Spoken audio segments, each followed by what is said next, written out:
Hello class 7th. How are you all? This is Mansi Mukherjee, your computer teacher.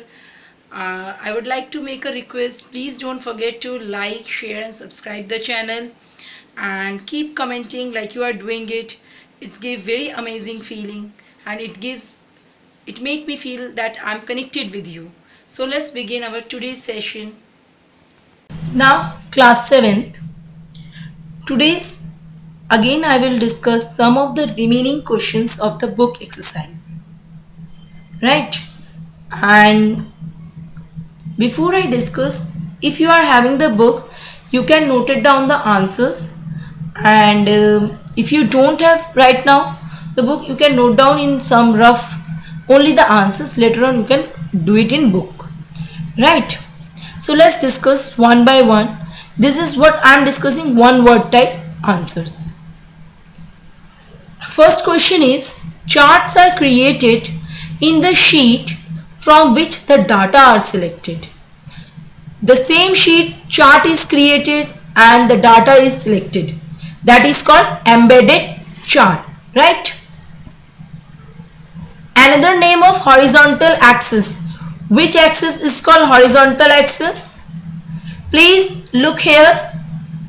This is horizontal axis, which is called category axis, and this is vertical axis, which is called value axis. Fine.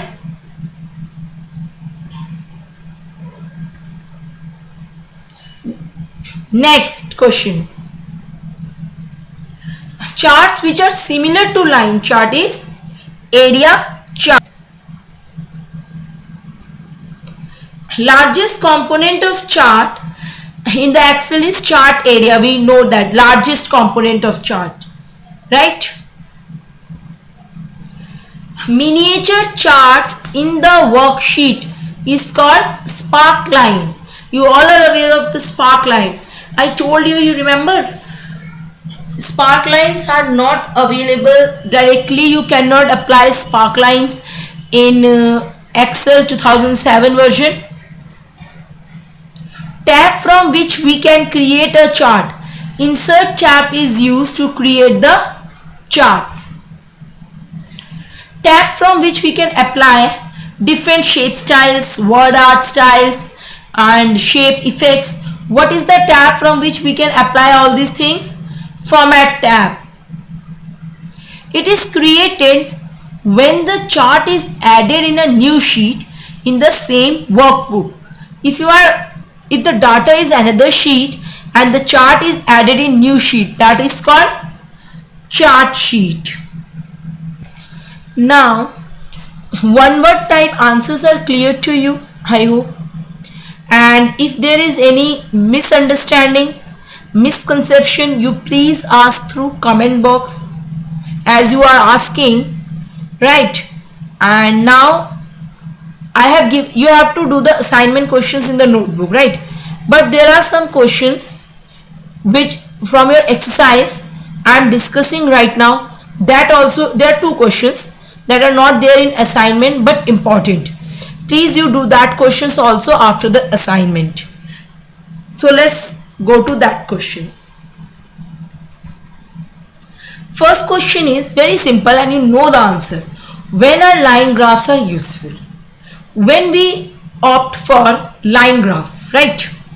When to choose line graph? Suppose a data is there and which graph you will choose? Yeah, which kind of data for you will choose line graph, right? So my dear student, please pay attention. When we want to study the trends, right? So what the answer is? Line graphs are useful when we want to study the trends. Please see trends over the period of time. I have already shown you line graphs, right? We draw the line graph. See here, this type of graphs is there and this type of line graphs are drawn, right? So when we draw this graph, when we want to study the trends, and for single series which graph we use? Pie chart, right? Difference between an embedded chart and the chart sheet. First and second question of this part I have already given in the assignment. So I am not discussing here right now. Embedded charts are created in the sheet from which the data is selected. Means in the same worksheet, in same sheet, chart as well as data is there, right? That is called embedded chart. Next one is chart sheet. It is created when the chart is added in new sheet in the same workbook. Are you getting? The chart will be in another sheet. Clear? If the sheet 1 is there, chart as well as data is there, that is embedded chart. If data is on another sheet in the same workbook and the chart is on another sheet, sheet 2 say, so that is called chart sheet. Now I hope these things are clear to you. Thank you.